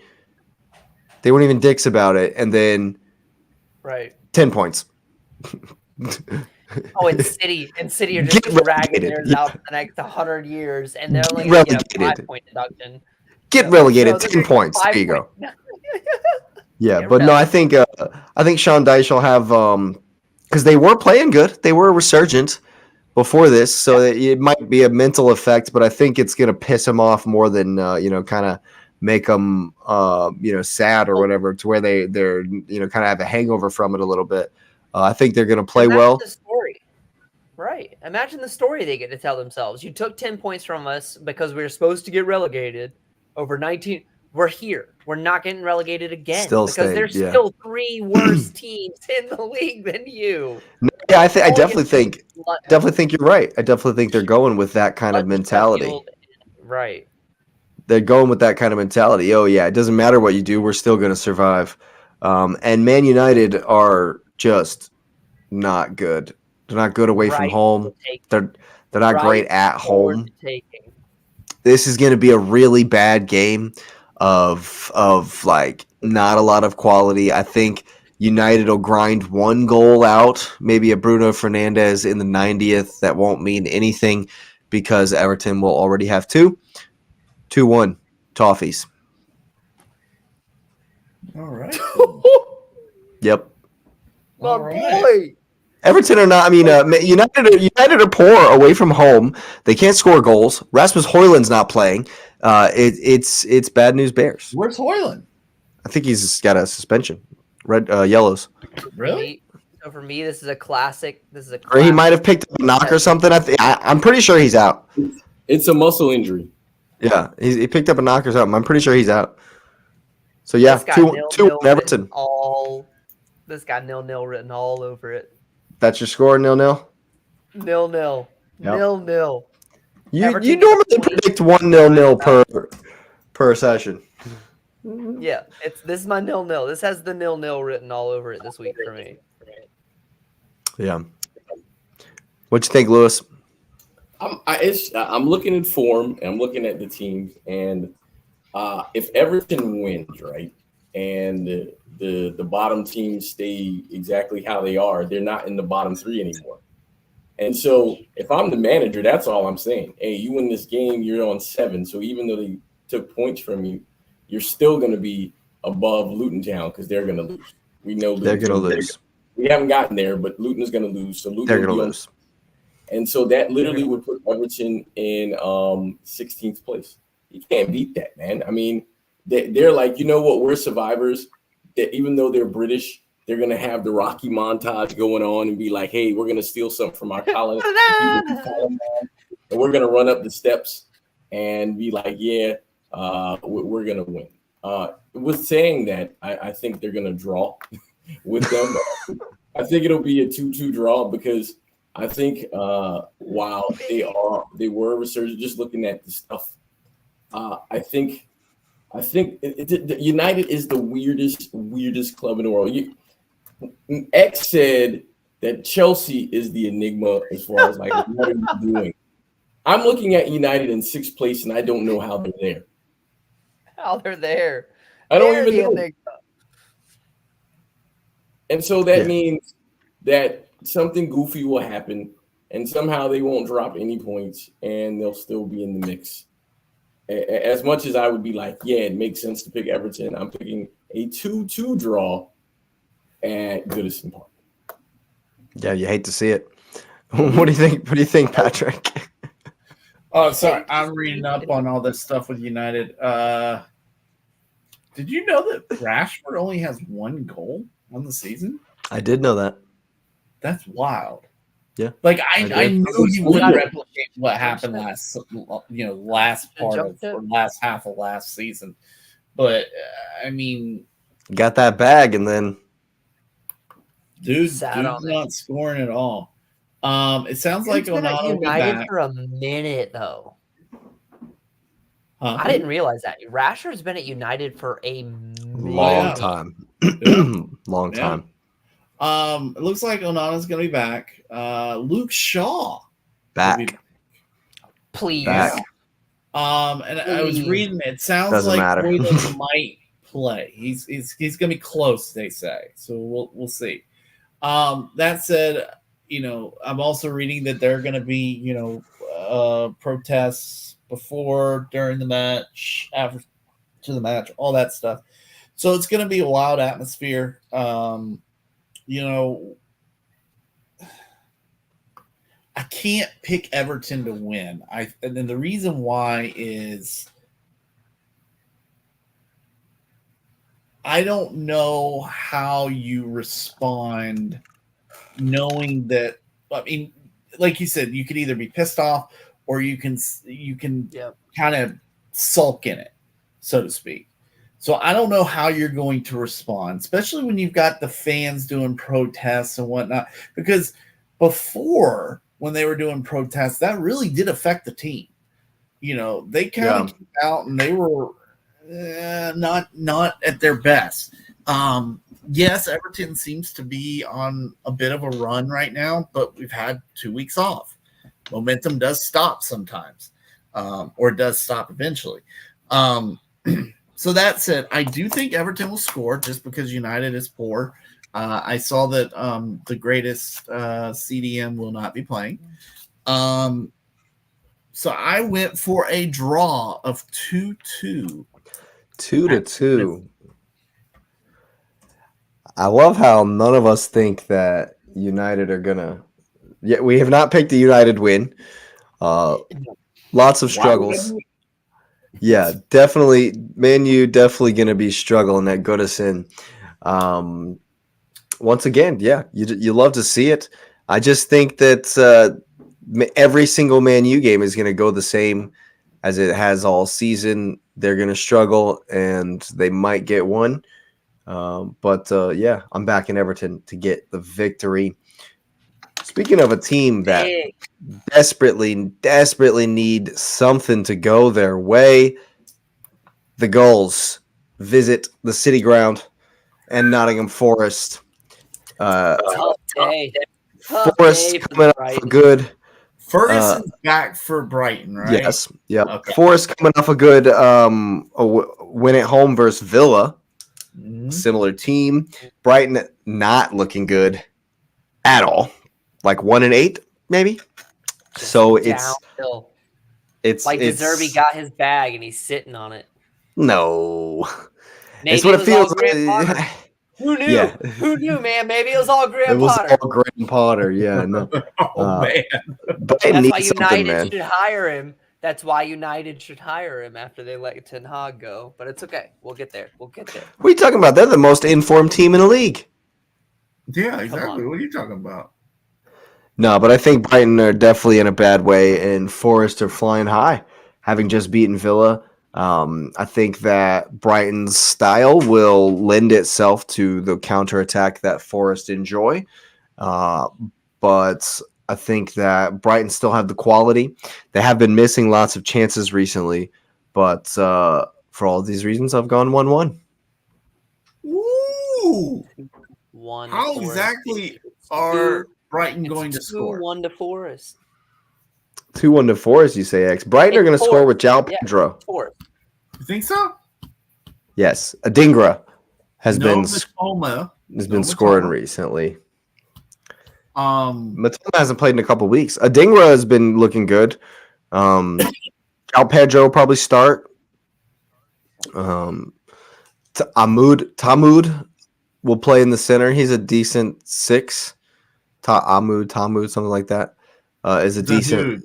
Right? Dahoud. That's what I'm trying to say. Yep. De Zerbi is already saying he's another Caicedo, of course. So he's a decent 6 from what I've seen so far. So he'll be in there. I think they'll be okay, but it's going to be a tough one. Forest tight defensively, like a good counter, and Brighton like to give you the ball. They've been giving it away way too much this season. So my man, Awaniyi, I think he's going to bag one. But yeah, I've got the 1-1 X 2-1 for Forest. Awaniyi's hurt. Ooh, really? Yeah, even more so. Anthony Alenga, then it'll have to be Gibbs White, somebody like that. You got a score for us, Patrick?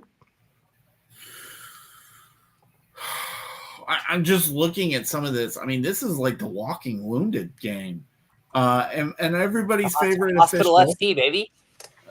Everybody's favorite official. No way. Taylor will be. He'll be fair for this game. Referee. He'll be the greatest ref. He will be the greatest ref for this game. No, he won't. He'll be the. No, he won't. Yeah, watch. No, he won't. Watch. He went to the championship and had a crap game. It's because he had a bias in it. There's not that. No, it's because there wasn't any VAR, and so he just cheated some team and didn't even care, and just walked away. Whatever. You got a promotion.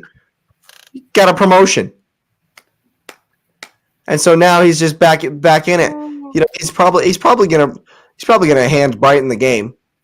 Yeah. Just going through the and just whatever. They're not gonna do anything about it. I'll go do another game in the championship and ruin somebody's Sunday, and then I'll come back the next week and be fine.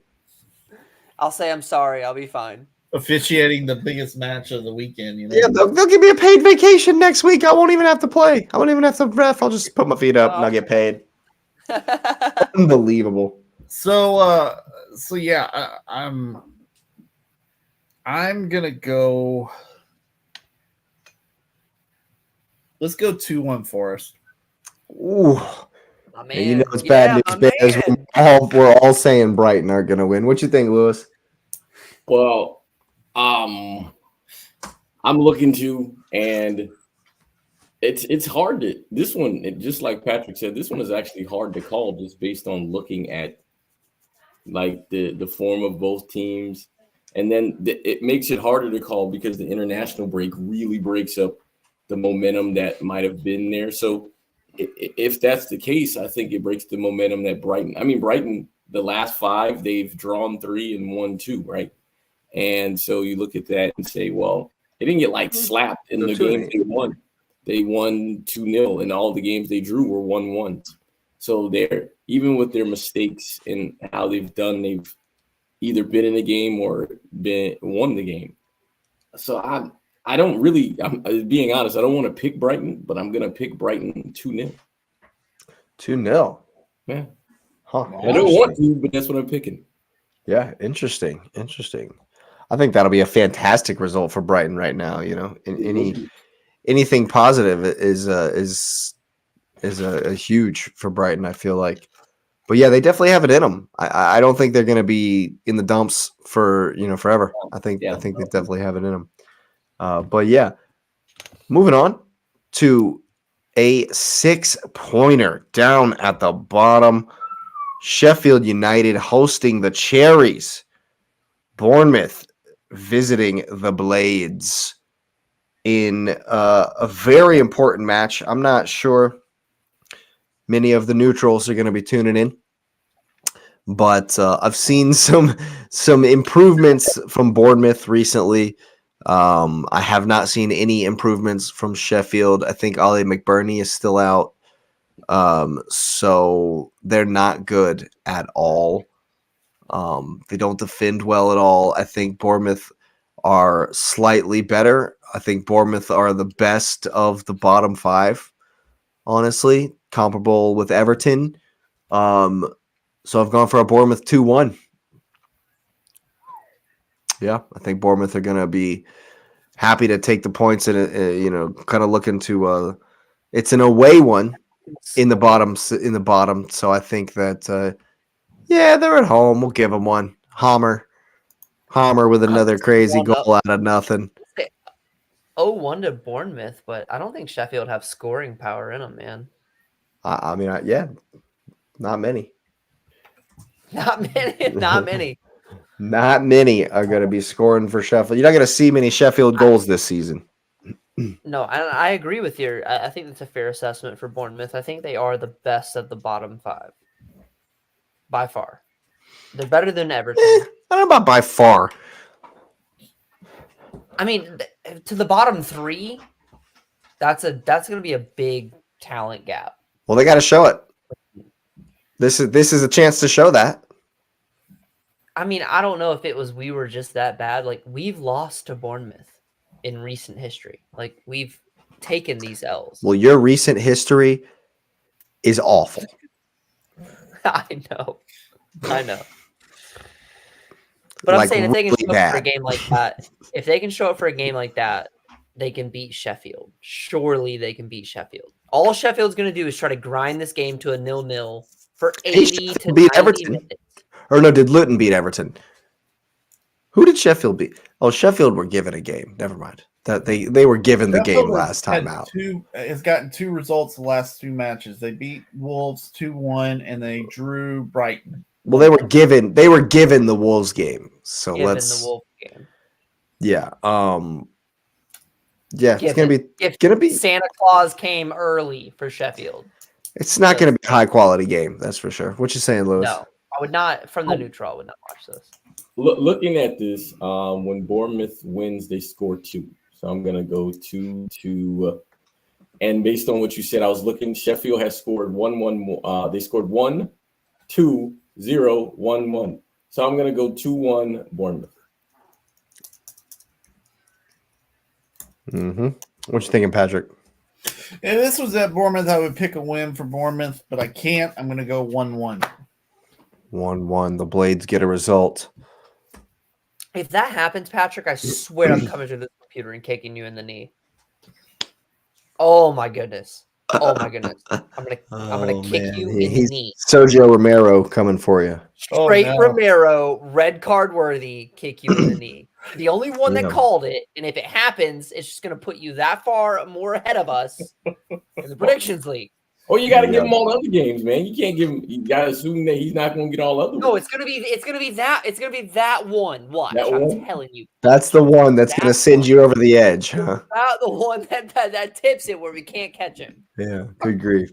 Well, I guess we'll stay in the basement, and another bottom team hosting Crystal Palace is Luton. Elise is back. Eze back. It's not good news for the Mad Hatters. 3-0. 3-0 to the Flying Eagles, he says. 3-0. I'm not even going to add words. Just 3-0. Yeah, you don't need any words. That's about right. I remembered that Eze's back, that Elise's back, and I immediately was 2-0 Palace. 2-0. Oh, I went 2-0 as well. 2-0 Palace. Yep. It's not a game. 2-1. I'll change it. 2-1. The Hatters get one. No, they don't. On some magical hats. Dark magician. Some dark magician magical hat stuff. Yeah, I like it.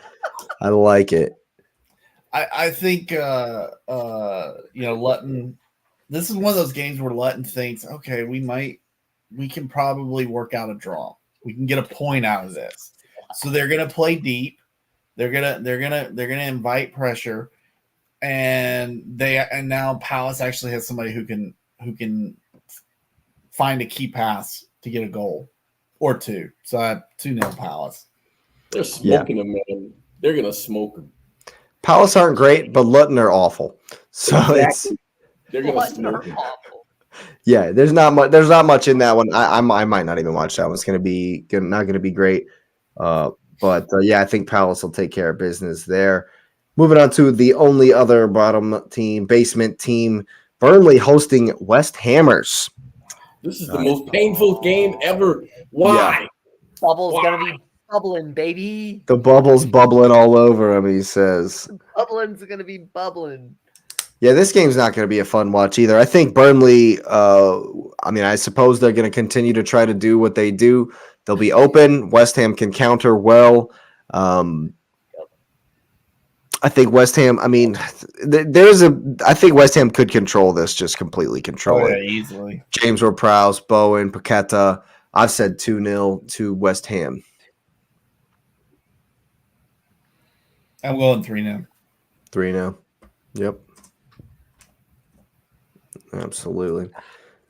Lewis, Vince. Somehow Burnley plays even more open at home than I don't even know how they're even more sticking to the guns.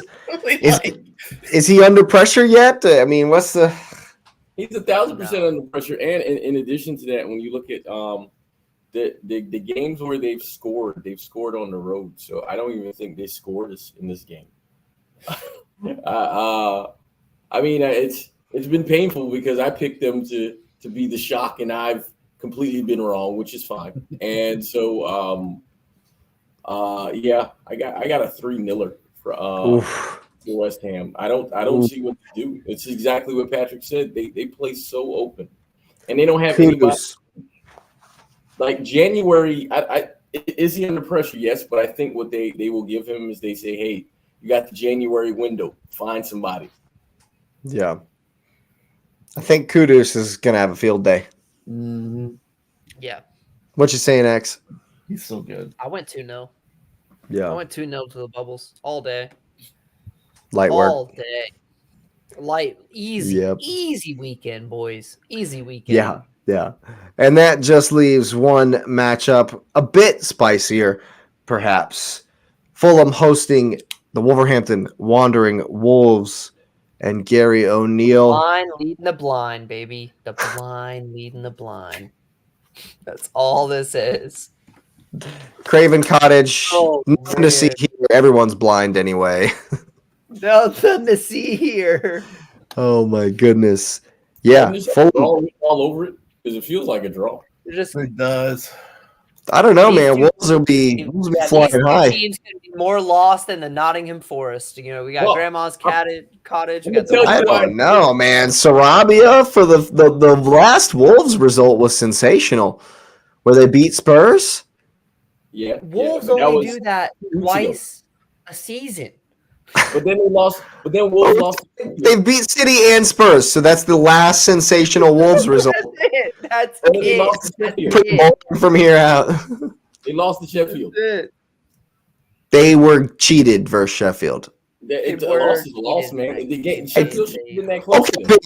Okay, Big Ange. Let's start respecting the referees then. Well, I look at it this reason the last two results against them were draws. The last two games they played each other were draws, and then you look at Wolves. All of it, they had 2 draws in their last 5 games, and then their results are 2-1s, either a win or a loss. And Fulham has 0-0 written all over it. Fulham has draw and some losses that were like close. It's just a draw, man. I just don't know if it's goalless. You know what? I'm pulling the X. I'm going 0-0. You're both going 0-0? Going 0-0. I'm gonna go one. Actually, I'll go 0-0. Yeah, this has 0-0 written all over it. 0-0. All over it. I think you're wrong. I think that Wolves will be looking good, feeling good after the Spurs result. I think that Fulham are not very good. The last game I watched them was the Man U game, and Man U are not very good either, and Fulham just didn't offer much at all. It is at Craven Cottage, so I'm giving them a goal. Maybe old man Willian will come out of the crypt for a goal out of nowhere. I think Wolves will just have too much. Likes a Gomez in there. Sarabia will probably play again. If Neto can find it, Neto can have a good game. They'll definitely be good. I've said 2-1 to the Wolves. Can I throw a point here to counter my own point? Yeah, I'm looking at this, and it says Wolves haven't kept a clean sheet in 10 matches. Oh my goodness. Fulham haven't kept a clean sheet in 8 matches. It'll be 1-1. Conceded the most penalties this season, but Wolves haven't lost to Fulham in their last 6 meetings. Am I hearing a change to your prediction? They've only lost one time in their last 14 against Fulham. Is that a change in the prediction I'm hearing, Lewis? No, but still 0-0 against myself. Still 0-0. Fair enough. What do you think, Patrick? Pedro Neto is not going to play. Well, never mind then. He is still got a hamstring injury. Yeah, that's what I said. Whoops. I look at these match facts are interesting to say the least. Wolves have just lost one of their past 7 top flight fixtures.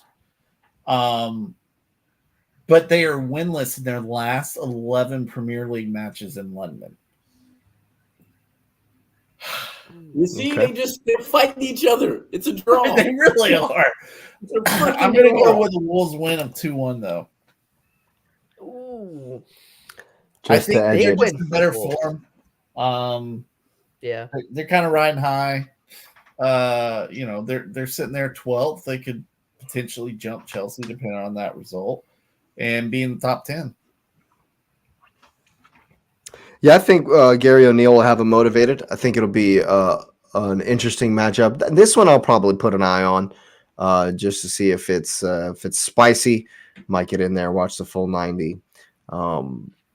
Again, Wolves, the enigma team, man. You just never know what they're gonna do. One day they'll get cheated against Sheffield, the next they'll beat City. So you never really know. That stat about being in London is worrying. But that's crazy. It's crazy. They've drawn 3 and lost 8 of their last 11 Premier League matches in London. Yeah, that's wild. So, but Fulham can't seem to beat them. So Fulham can't seem to beat anybody. Yeah, it's a long day over there. The right team right now. Yeah, the get right game. And with the likes of Tim Ream and Anthony Robinson coming off the back of just some wonderful times in the USA kit. Did you go back and glorious stuff? Did you go back and watch the Mexico game? I actually have not gotten a chance to go back and see the end of that one. Oh, man, I could. Is it crazier than the Brazil-Argentina stuff? Yeah. Oh. Not fight-wise, no. But what happened in Estadio Azteca actually made me sad. Was it the Costa Rica game? No, it was Honduras. It actually, I think I told y'all, it was like finding out that Santa wasn't real when you were a kid. Yeah. Or finding out that your hero is like a total scumbag. It was really human, sir. It hurt. First off, Patrick, Santa is real. I know. From Germany. What are you Firstly. That's probably why I haven't gotten any gifts the last 2 years, right? Secondly. Yeah.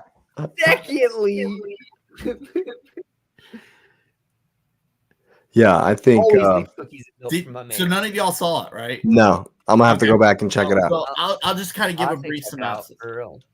I turned it on about the 60th minute. First off, I didn't understand what was being said because I don't know a lick of Spanish. But I could tell that the announcers were concerned with the performance by Mexico. Mexico went full blitzkrieg. It was 1-0 Honduras. Or was it? Yeah, it was 1-0. No. Maybe it was 1-0 Mexico. Either way. Yeah, because Honduras won in Honduras 2-0. And yeah, okay. So it was 1-0 Mexico. Honduras was just kind of holding on. And are you sure? From 2 days ago? Yeah, I want to say it was right here. It says that Mexico won in penalties 4-2. Right. I'll get to that. So it was because of aggregate. Oh yeah. It says 2-0 Mexico here, but Honduras was up on aggregate. Gotcha. On the aggregate 2-0. So get into the 90th minute. They say 9 minutes extra time. Okay, not a problem. Mexico misses like 3-4 chances. We get into the 9th minute. Mexico doesn't score. They hit it right over the crossbar, and pretty much the whistle should have blown. The game went on for another 2 minutes until Mexico scored. And then not even about a minute later, they called it for extra time. Okay, so first off, we were at 9 minutes extra time, and they let the game continue on for 2 more minutes. All right, so we go to extra time, nobody scores. We go to PKs. Honduras missed their first PK, I want to say. Maybe it's first or second. Mexico was ahead. Mexico misses. And they called it back because the Honduras keeper was off the line. It was because of the way the run-up was by the attacker. Like, I thought that the run-up was not really that legal because he stops. Like, he stops and then he continues. So they give him another PK, gets saved again. They go to VAR again, call him off the line. Mexico gets 3 chances to score. They score in the third one. Barely, mind you. They score. Mexico goes on to win 4-2 because Andy Najar does what, someone who can't handle the moment does, and Mexico advances. But it was the biggest rigged game that I have seen in recent history. And it was because it was going to be USA, Jamaica, Honduras, and Panama, which that wouldn't have sold tickets in the United States. It just wouldn't have. Yeah, so it's their second goal to equalize on aggregate was a minute and a half over the 99. Yeah. I'm shocked that you all believe in this impropriety in any kind of match that has TV. I mean, and money there's corruption. You know there's corruption, but when you see it that blatantly, it just it makes you die inside a little bit. So there's no charges for them? There's no charges for the corruption? Or is it only certain people who get charged with things? No, because that comes straight from FIFA, so, Or CONCACAF. CONCACAF is a farce anyway. Wait a minute now, because we've all seen that FIFA documentary of what CONCACAF was doing, and some charges showed up there. So this is why I asked the question. But this was pure CONCACAF. Pure CONCACAF. And it was I felt bad for Honduras. Did they deserve to win? No. But did they play well enough on the first leg to have a chance to win and go to the semis or quarterfinals or whatever it is? Yes, they did. But it was disgusting. That's the best way to put it. It was absolutely disgusting for a game that is corrupt already. To see it that in the open, that blatant. We talk about, the World Cup was fixed for Messi. At least it was somewhat believable. This wasn't even believable. It was right there in front of you. They played the game until Mexico scored again. And then once the goals get saved on the PKs, which they never looked at any of the Mexico keeper saves, none of them. But as soon as he saved this, they're like, oh, that's going to VAR. I don't have that. I was going to make a joke, but I can't because it's yeah. I mean, it was blatant and it was disgusting, and it truly hurt my heart to see how much money influences this game even more than I already thought. It was blatant. Well, the international level is going to highlight it because the governing bodies that regulate the international, there's only 2 you have to deal with, or 3, or each individual subset, but it all comes from the federal or the national level, which is FIFA. Whereas when you're dealing with the countries or the actual clubs, you have to deal with the FAs, the individual legal, the legalities of it. Like, there's a lot more red tape to go through to influence games like that. But yeah, man, on this huge international scale, like, to me, that's what the World Cup really kind of showed this year, and it was sad to see, and that's just where the game's going to devolve into on the international scale, because they can make it, like you said, to sell tickets as much as they want. So yeah, I mean, I don't know if it is. Well, what is the Nations League anyway? That's what the Nations League was anyway, to sell tickets. Right, and the thing that was league was created qualification into Copa too. Yeah, and they had if you made the semi. They had to give it a purpose, but they made this league to sell more tickets and to give these countries. There's no one in these stands anyway. No. Yeah, there's no one in these stands. I'm watching. I've got the highlights up right now. But it's TV money. You know that. It's not about the stands anymore. It's about TV money. Mm-hmm. It's about ads and all about TV money. That's all it is. And so how many people are tuning into Paramount Plus to watch this? Patrick, you're the controversy happens on he's got a score penalty. It was the fourth or fifth penalty. Mm-hmm. Where it was like the most important one. Yeah. That's wild. Yeah. Like, it was blatant. Here it is right here. It was blatant. Absolutely blatant. Oh, they skipped it. The highlights didn't even show any of that. Really? Yeah. Wow. They just showed they skipped the middle penalty and went to the last one. They showed 4 of 5 penalties just now. Skipped it completely. It was Teu Dani. You did. Teu Dani is a Spanish channel. For no reason. Wow. That's wow. That is. I know it happened Tuesday. I'm still pissed about it. That was incredible just now. That's I don't know what to say about that. That's shady. Very shady to say the least. But you should have seen Twitter. It was this was at like 1:30 in the morning or 12:30 at night. Yeah, 12:30 in the morning. And people were like, that is absolute corruption to the fullest. Yeah, that's crazy. That's absolutely crazy. But hopefully the Premier League is crazy because it is back, and we are about as excited as we could be. City hosting Liverpool very, very soon now. Less than 12 hours, about 8 hours, I would say. Yeah, and from the time that this goes out. So go ahead and hit the likes, people on the video. Thanks for being here. Of course, thanks for listening. Subscribe if you are new. We are on our way to 200 subscribers. Hope you guys have had a wonderful Thanksgiving. Lewis said it to duck out early there. Hope you guys have enjoyed it as much as we have. And I hope you have a wonderful evening, and you will see us next time.